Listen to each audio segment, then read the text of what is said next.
Hello students, how are you. I think ये सब सभी फाइन होंगे। ओके, आज हमारा डे सेकंड है 7th क्लास में।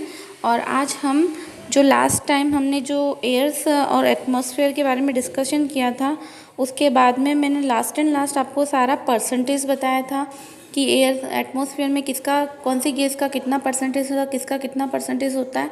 और मैंने स्ट्रक्चर बताया था आपको सारी लेयर्स का।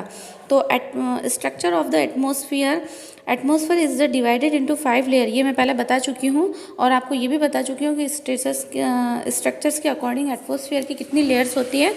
तो 5 लेयर्स होती है। तो आज हम उनका डीपली स्टडी करेंगे। डीपली स्टडी में सबसे पहले जो आता है हमारा है ट्रोपोस्फेयर। तो ट्रोपोस्फेयर के जैसे कि नाम से ही पता चल रहा है, टॉप का फ्लोर यानी कि सबसे हाई लेवल का, यानी कि it is the most important layer is the air we breathe aside here and the almost all weather phenomena like rainfall, fog and the hailstorm and occur in the layer. Its average highest in the 30 kilometre. जैसा कि नाम से पता पड़ रहा है कि ऊपर सबसे हाई लेवल की ऊपर की लेयर है। इस लेवल में हमें फॉग, रेनफॉल, बारिश का मौसम, क्लाउड्स, जो हमारे जो अलग अलग टाइप का टेम्परेचर होता है, जो वेदर्स होता है, सारी चीज़ें इसी में रहती हैं।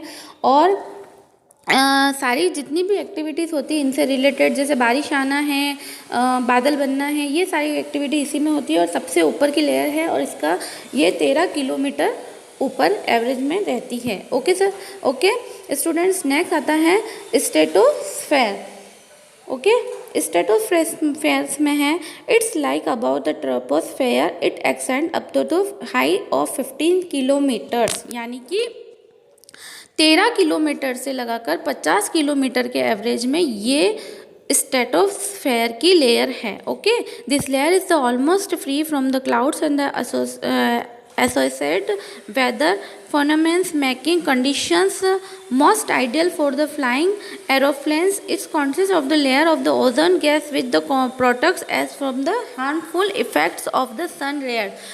ये लेयर 13 से लेकर 50 किलोमीटर की ऊंचाई पर रहती है।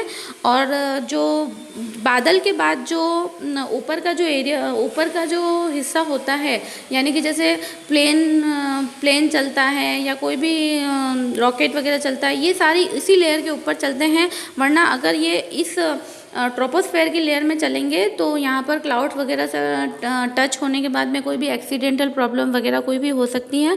तो ये सारी चीज़ें, प्लेन्स वगैरह जो भी चलते हैं ये इसी लेयर में चलते हैं। और सबसे बड़ी बात है, इसमें ओजोन गैस रहती है, ओजोन की लेयर भी रहती है। इसमें बहुत सारी गैसेस होती है जो कि डायरेक्ट जो हमारे सन की जो लेयर्स आती हैं, जो किरणें आती है, उससे हमारी हार्मफुल इफेक्ट्स से सेफ्टी करती है। सारी यहाँ पर एब्जॉर्व हो जाती है हार्मफुल इफेक्ट्स वाली। ओके, नेक्स्ट आता है अपना mesosphere. Okay student, mesosphere layer जो है वो थर्ड लेयर है हमारे एटमॉस्फेयर की, which lies about the stratosphere. ये स्ट्रेटोफेक्स के बाद की आती है and is extended up to high of 18 kilometre, यानी कि 50 से लगाकर 80 किलोमीटर्स के ऊंचाई में ये है। Mesosphere burn up to the layers of the entering from the space. Okay student, अंतरिक्ष से जो भी चीज़ें आती है, जैसे कोई भी चट्टान आई है या किसी का भी कोई भी किसी भी ग्रह उपग्रह का अगर कोई टुकड़ा हो, अगर वो आ रहा हो, वो डायरेक्ट हमारे अर्थ तक नहीं आता है और बीच में इसी लेयर पर ख़त्म हो जाता है और वो बर्न हो जाता है। ओके स्टूडेंट्स, और अर्थ जो है हमारी सेफ रहती है, यानी कि अंतरिक्ष से जो भी चीज़ आती है वो इसी लेयर पर, जो भी हार्मफुल होती है इसी लेयर पर बर्न हो जाती है और हमें सेव करती है, हमारी पृथ्वी तक आने में उस चीज़ को रोक देती है। नेक्स्ट फोर्थ आता है थर्मोस्फियर। थर्मोस्फियर जो है, thermosphere rise up very the rapidly with the increasing high in the layer. ये सब 4th नंबर की लेयर है और इसका लेवल काफ़ी हाई है।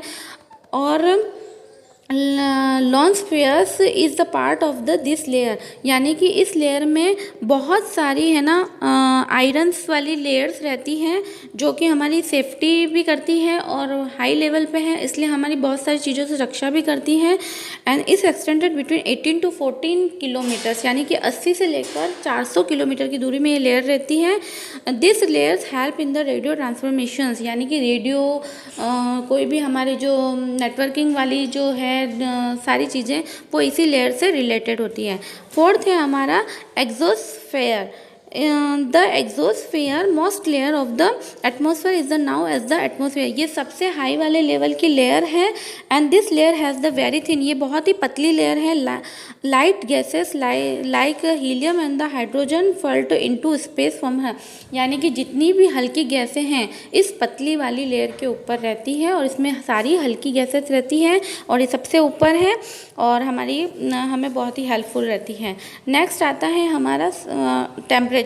Okay student, temperature the degrees of the hotness and the coldness of the air is the known as the temperature. Temperature से जैसे कि नाम से पता चल रहा है किसी भी एनवायरनमेंट का टेम्परेचर। जैसे कि हम जानते हैं कि जैसे हम किसी भी एरिया में रहते हैं, अगर वहाँ का एरिया का पूरे ईयर का टेम्परेचर 10 महीने तक अगर गर्मी रहती है तो दैट इज़ वहाँ का क्लाइमेट 10 महीने तक गर्मी कहलाती है, तो वहाँ का एनवायरनमेंट हॉटेस्ट कहलाएगा। अगर यहीं 10 महीने में अगर ठंड रहती है तो वहाँ का कोल्डेस्ट टेम्परेचर कहलाता है। That is temperature. The temperature of the atmosphere change not only between days and night but also. अब ये सारी चीज़ें हैं ना, टेम्परेचर का कोई फिक्स टाइम नहीं होता, उसका टेम्परेचर कभी भी बदल सकता है। जैसे कि दिन में हाई लेवल पे होता है तो उसी तरह से रात में डाउन लेवल पे होता है, तो इसका कोई टाइमिंग फिक्स नहीं होता है। इंसोलेशन, इंसोलेशन का मतलब होता है कि किस जगह पर किस तरह का कौन सा टेम्परेचर है और किस फैक्टर पर डिपेंड करता है। Insolation is an important factor that the influence in the distributions of the temperature. Insolation is the incoming solar energy interpret of the earth, यानी कि इंसोलेशन जो है ना, डायरेक्ट जो सन से हमारा रिफ्लेक्शन जो होता है अर्थ पर, वो डायरेक्ट हमारी उस चीज़ से सेफ्टी करता है। यानी कि डायरेक्ट जो सूर्य की किरणें हमारी पृथ्वी पर आती है वो एकदम हमें डायरेक्ट हमें फील नहीं होने देता, उस चीज़ को धीरे धीरे हाई लेवल पर धीरे, क्योंकि एक लेवल होता है जहाँ पर टेम्परेचर डायरेक्ट सूर्य की वजह से आता है तो बहुत हाई लेवल पे होता है, तो वो चीज़ जैसे जैसे जैसे जैसे ऊपर की तरफ जाती जाएगी वो चीज़ कम होती जाएगी और पॉल की तरफ जाएगी तो उसका टेम्परेचर कम होता जाएगा। तो इस तरह से हम हर चीज़ को हमारी सेफ्टी के अकॉर्डिंग ये चीज़ चलती है। The amount of the insolation decreases from the equator towards the pole. मैंने बताया था जो इक्वेटर है वहाँ से धीरे धीरे टेम्परेचर इक्वेटर एब्जॉर्व करता है और पोल की तरफ जैसे जैसे हम जाते हैं टेम्परेचर कम होता जाए। Therefore the temperature decrease in the some manner, temperature is the cities in the much higher than the village। यानी कि अब आपको जैसे पता ही है कि शहरों के मुकाबले गाँवों का टेम्परेचर कम होता है। अब ये आप सोच रहे हो कि कैसे होता है, तो मैं आपको बता देती हूँ कि शहरों में जो हाई लेवल की बिल्डिंग्स होती हैं, जो उनमें कंक्रीट मिट्टी जो होती है वो टेम्परेचर एब्जॉर्व करने वाली होती है, यानी कि उनका टेम्परेचर क्या होता है हाई लेवल पे जाता है। लेकिन विलेज में क्या होता है कि बिल्डिंग्स वगैरह डेवलप नहीं होती है, इतना ज़्यादा हाई लेवल का एनवायरनमेंट नहीं होता है, तो वहाँ का टेम्परेचर कम होता है। इसलिए शहरों के मुकाबले गाँवों का टेम्परेचर कम होता है और शहरों का हाई होता है। थैंक यू स्टूडेंट्स, यहाँ तक आपको समझ में आ गया होगा मैं आपको क्या समझाना चाह रही थी। नेक्स्ट टॉपिक में हम दूसरा टॉपिक लेंगे। Okay students.